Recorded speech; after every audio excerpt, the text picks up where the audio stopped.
Doctor pulse ion మార్కెట్లో కొన్ని వందల మిషన్లు ఉన్నాయి అయోనైజర్స్లోనే. దాంట్లో కొన్ని చైనా మేడ్ ఉన్నాయి, కొన్ని ఇండియన్ మేడ్ ఉన్నాయి, కొన్ని సౌత్ కొరియన్, కొన్ని జపాన్, ఇట్లా వేరియస్ కంట్రీస్ నుంచి ఉన్నాయి. బట్ మన ప్రోడక్ట్ ఎందుకంత స్పెషల్? దానికంటే ముందు మన బిజినెస్ స్ట్రాటజీ ఏందో తెలుసుకుందాం. మనం ఎవ్రీ డిస్ట్రిక్ట్కి డీలర్షిప్ ఇస్తున్నాం. ఆ ఎవ్రీ డీలర్షిప్కి సర్టన్ అమౌంట్ అనేది, అంటే ఒక 3 lakhs అమౌంట్లో మనం 2 machines ప్రొవైడ్ చేస్తున్నాం. More than 20 equipments like shirts, T shirts, visiting cards, ID cards, ఫర్దర్గా చాలా ఎక్విప్మెంట్స్ వరకు మనం ప్రొవైడ్ చేస్తున్నాం. మన మిషన్లో ప్రత్యేకత ఏందో ఇక్కడ తెలుసుకుందాం. మన మిషన్లో మొత్తం 9 రకాల వాటర్ని ప్రొడ్యూస్ చేస్తుంది. దాంట్లో ఆల్కలైన్ 1, ఆల్కలైన్ 2, ఆల్కలైన్ 3, ఆల్కలైన్ 4, ఈ 4 ఆల్కలైన్ వాటర్లు కూడా డిఫరెంట్ pH వాల్యూస్తో ఉంటాయి. అది కాకుండా నెక్స్ట్ అసిడిక్లో ఎన్ని రకాలు ఉంటాయంటే 4 types. 4లో కూడా acidic 1 5.5 pH, acidic 2 4.5 pH, acidic 3 4 pH, acidic 4 3 pH. వీటి యూజర్స్ 3 pH స్టార్టింగ్ వచ్చేసి మౌత్ వాష్కి యూజ్ చేస్తాం. మన ఫర్దర్ మిషన్స్లో 2.5 నుంచి స్టార్ట్ అవుతుంది అండ్ 11.5 వరకు ఎండ్ ఉంటుంది.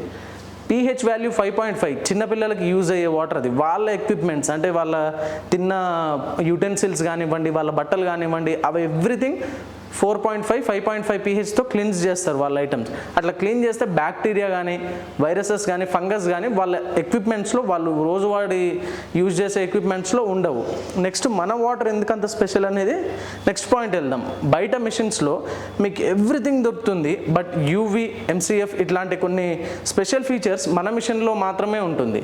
అసలు వాటర్ తాగడానికి ఆ వాటర్లో ప్రత్యేకత ఏముండాలి, ఆ వాటర్ ఎందుకు అంత స్పెషల్గా ఉండాలి, మనం ఎందుకు ఇంత కాస్ట్ పెట్టి ఈ మిషన్ తీసుకోవాలంటే, మనం తాగే వాటర్లో 3 types ఆఫ్ మినరల్స్ ఉండాలి. ఫస్ట్ వన్ వచ్చేసి active hydrogen, and second one వచ్చేసి ఆల్కలైనైజేషన్, థర్డ్ వన్ వచ్చేసి మైక్రో క్లస్టరింగ్.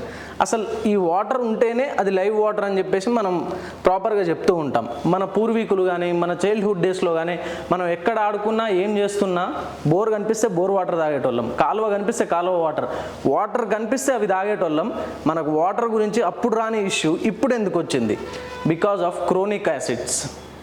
మనం తాగే బయట నీరు ఏదైతే ఉందో కంప్లీట్గా అది అసిడిక్లో ఉంటుంది. ఈవెన్ అక్కడ వరకు ఎందుకు 20 రూపీస్ పెట్టో, 30 రూపీస్ పెట్టో, 50-60 రూపీస్ పెట్టి కూడా మినరల్స్ వాటర్ బయట కొంటూ ఉంటాం.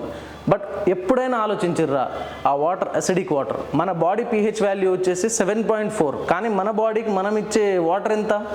3, 4. ఎంత పెద్ద బ్రాండ్ అయినా కానివ్వండి, దాని వాల్యూ వచ్చేసి 4 to 5 ఉంటుంది pH. సో మీరు తాగేది acidic water. I strongly warn you, మీరు ఖచ్చితంగా అసిడిక్ వాటర్ తాగుతున్నారు, ప్లీజ్ అవాయిడ్ దట్. ఇంట్లో మిషన్స్ ఉంటాయి, ప్యూరిఫైర్స్ ఉంటాయి, 10,000 12,000 20,000 పెడితే ప్యూరిఫైర్స్ వచ్చేస్తాయి. దాంట్లో నుంచి ఆల్కలైన్ వాటర్ వస్తుంది కదా అని చెప్పేసి అనుకోవచ్చు. బట్ ఆ ఆల్కలైన్ వాటర్ లాంగ్ లాస్టింగ్లో మీకు ఎప్పటికీ యూజ్ అవ్వదు. ఎందుకంటే అది ఆల్కలైన్ ఎన్హాన్సర్స్ యూజ్ చేసి మరి ఆ వాటర్ తీస్తారు. బట్ మన మిషన్ అలా కాదు. మీరు తాగే వాటర్ డెడ్ వాటర్. అది ఎలా ప్రూవ్ చేస్తానంటే, మీరు తాగే దాంట్లో adjusted or improper pH value ఉంటుంది, అడ్జస్టెడ్ TDS మీటర్ ఉంటుంది. ఇఫ్ నాట్, మీ టెక్నీషియన్ ఇంటికి వచ్చినప్పుడు అడగండి దీంట్లో TDS మీటర్ ఉందా లేదా అని. ఖచ్చితంగా హీ విల్ గివ్ ఆన్సర్, దీంట్లో TDS అడ్జస్టర్ ఉంటుంది. అండ్ సెకండ్ పాయింట్ వచ్చేసి artificial minerals or no minerals.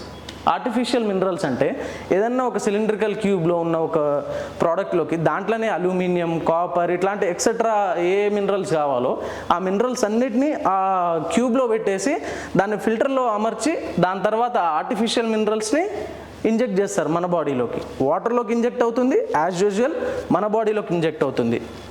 ఇప్పుడు మనం చూసిన లైవ్ వాటర్కి ఇక్కడికి తేడా, దీంట్లో హైడ్రోజన్ ఉండదు. నేను ఎక్స్పెరిమెంట్స్లో క్లియర్గా ప్రూవ్ చేస్తాను. అండ్ ఆబ్సెన్స్ ఆఫ్ ఆల్కలైన్ ఉంటుంది, బట్ అవి న్యాచురల్గా వచ్చే ఆల్కలైన్ కాదు బ్రదర్. అండ్ నెక్స్ట్ వన్ వచ్చేసి ఆబ్సెన్స్ ఆఫ్ మైక్రో క్లస్టరింగ్. అసలు వీటి గురించి A to Z కంప్లీట్గా మీకు డిస్కస్ చేస్తాను. యాక్టివ్ హైడ్రోజన్ అంటే మనం నీరు తాగే నీటిలో, నీటి బిందువుల్లో ఎలక్ట్రాన్స్ ఉంటాయి. ఆ ఎలక్ట్రాన్స్ ఎంత చిన్న సైజులో ఉంటే మన బాడీ పార్ట్స్లోకి అంత ఫాస్ట్గా అబ్జర్వ్ అవ్వగలుగుతుంది. ఫర్ ఎగ్జాంపుల్ ఈ పిక్చర్ చూసుకున్నట్లయితే ఇది మన వాటర్లో నుంచి ఉంచే ఎలక్ట్రాన్స్, ఇది మన బయట నార్మల్ మినరల్ వాటర్ 20 రూపీస్ వాటర్లో ఉండే ఎలక్ట్రాన్స్. మన బాడీ పార్ట్లోకి ఏ పార్ట్లోకి కూడా ఈ ఎలక్ట్రాన్స్ అనేవి వెళ్ళలేవు, బికాస్ దాని సైజ్ పెద్దది. ఇది ఎక్కడికైనా ఈ ఎలక్ట్రాన్ సైజ్ మన బాడీలో ఏ పార్ట్ కన్నా వెళ్ళగలుగుతుంది. యాక్టివ్ హైడ్రోజన్ వల్ల ఇంకా ఏం బెనిఫిట్స్ ఉంటాయని చెప్పేసి అంటే ఇది లైవ్ వాటర్ అంటాం, ప్రాణం ఉన్న నీరు. అండ్ ఇది డెడ్ వాటర్, చచ్చిపోయిన నీళ్ళని బతుకున్న మనం తాగుతున్నాం. బతుకున్న బాడీకి బతుకున్న ఐటమ్సే ఇవ్వాలి బ్రదర్, చనిపోయిన వాళ్ళది కాదు. అండ్ నెక్స్ట్ ఆల్కలైనైజేషన్, మనం న్యాచురల్గా ఆల్కలైనైజేషన్ ఇస్తాం. ఎందుకంటే మన ప్రోడక్ట్లో ఓవరాల్గా 9 ప్లేట్స్ ఉంటాయి. 9 plates titanium and platinum plates. అవి వాటి ద్వారా త్రూ ఫ్లో అయ్యి వాటర్ బయటికి రావడం వల్ల న్యాచురల్గా వస్తుంది. ఎలక్ట్రోలైసిస్ ప్రాసెస్ అని అంటాం దాన్ని. ఇక్కడ artificial alkaline. And micro clustering మీకు చెప్పాను, మోర్ దెన్ 170 క్రోనిక్ డిసీజెస్ని మైక్రో క్లస్టరింగ్ ద్వారా క్యూర్ చేయొచ్చు. ఎట్లా అని చెప్పేసి అడిగారు అనుకో, దానికి కూడా నా దగ్గర ఆన్సర్ ఉంది. American anti cancer institute, WHO, world health organization, ఇట్లాంటి పెద్ద పెద్ద సంస్థలు, వాళ్ళ లాంటి వాళ్ళే కాకుండా doctor Otto Heinrich 3 times Nobel winner, వాళ్ళు కూడా రీసెర్చ్ చేసి మైక్రో క్లస్టరింగ్ వాటర్లో ఖచ్చితంగా ఉండాలి. కణాలు ఎంత చిన్నగా ఉంటే అంత తొందరగా మన బాడీలోకి అబ్జర్వ్ అయ్యి ఆ వాటర్ నుంచి మనకు బెనిఫిట్స్ వస్తాయి. మలబద్ధకం, కాళ్ళు చేతులు లాగడం, తల తిరగడం, డిజీనెస్, ఇలాంటి 170 డిసీజ్ని కేవలం వాటర్ వల్ల క్యూర్ చేస్తుంది అంటే మీరు నమ్మగలరా? అక్కడ వరకు ఎందుకు, ఇవాళ రేపు పుట్టిన పిల్లల్లో జాండీస్ మ్యాండేటరీ, వాళ్ళు పుట్టిన వెంటనే వాళ్ళని ఐస్ ట్యూబ్లో వేసేస్తున్నారు. కానీ అసలు జాండీస్ అనేది పరిచయం లేని వ్యాధి. అది చిన్న పిల్లల నుంచే స్టార్ట్ అవుతుంది, న్యూ బోర్న్ ఆర్ ఇన్ఫాంట్స్ నుంచి స్టార్ట్ అవుతుంది. అండ్ ఇక్కడ వచ్చేసి ఆబ్సెన్స్ ఆఫ్ మైక్రో క్లస్టరింగ్, దీనివల్ల ఏం బెనిఫిట్ ఉంటుంది అని చెప్పేసి పాయింట్ మాట్లాడుకున్నట్టయితే, ఇక్కడ ఆబ్సెన్స్ ఆఫ్ మైక్రో క్లస్టరింగ్ ఉన్నప్పుడు ఈ వాటర్ తాగిన ఆ వాటర్ మీరు ఎలా తాగుతారో, ఇన్పుట్ ఎలా ఇస్తారో అదేవిధంగా అవుట్పుట్ కూడా పోతుంది. సో ఆ వాటర్ని తాగుతూ మన బాడీకి యూజ్ లేని వాటర్ అవసరమా? దీన్నే మనం లైవ్ ఎక్స్పెరిమెంట్స్లో ఎవ్రీథింగ్ చేసి చూపిస్తాం.